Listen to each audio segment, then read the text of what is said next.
ഉൾപ്പെടെ എല്ലാവർക്കും സമയം കുറച്ച് നൽകിക്കൊണ്ടാണ് പ്രവർത്തകർക്ക് സംസാരിക്കാൻ വേണ്ടി സമയം ഇവിടെ ഒരുക്കിയിരിക്കുന്നത്. അത് പരമാവധി പ്രയോജനപ്പെടുത്തുക എന്നുകൂടി പറയുകയാണ് ഈ സന്ദർഭത്തിൽ.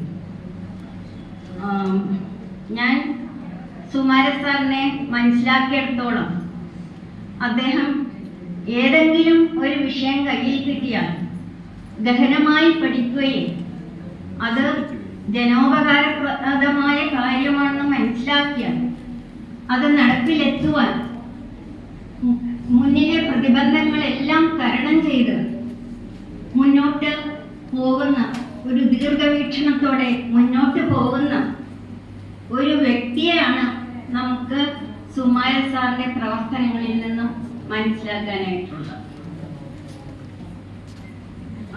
അദ്ദേഹത്തിന്റെ ചെറുപ്പകാലത്തേക്ക് ബാല്യകാലത്തേക്ക് നാം കടന്നു ചിന്തിക്കുകയാണെങ്കിൽ അദ്ദേഹം ഒരു സ്പോർട്സ്മാൻ ആയിരുന്നു, പിന്നെ ഗായകനായിരുന്നു. ഇതൊക്കെ സാറിന്റെ സംഭാഷണ മധ്യേ മനസ്സിലാക്കിയിട്ടുള്ളതാണ്. അതിനെല്ലാം വഴികാട്ടിയായി നിന്നത് അദ്ദേഹത്തിന്റെ അമ്മ തന്നെയാണ്.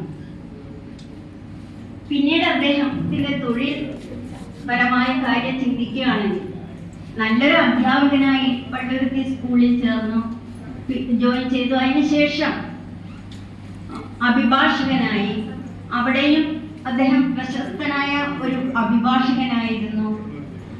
പിന്നെ Sukumaran and Usha educates firm അന്നത്തെ പ്രശസ്തമായ ഒരു ഫേമാണ്.